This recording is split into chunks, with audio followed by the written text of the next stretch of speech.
Everyone, আজকে আমি গিয়েছিলাম একটা অনুষ্ঠান বাড়িতে, একটা জেঠুর বাড়িতে বাবার সাথে। গিয়ে কিছুক্ষণ পর একটু গল্প করে তারপর আমি খেতে বসে পড়েছি একা। আবার একটু লেট হবে বলে আমি ভাইকে ডেকে নিয়েছি, আর এখানে ভাইও খেতে বসে পড়েছে। ও আসতে চায়নি, এবার ওকে জোর করে আনা হয়েছে টেনে।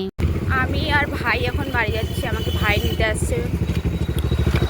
As you can see, oh you can't see, sorry. Wait a minute.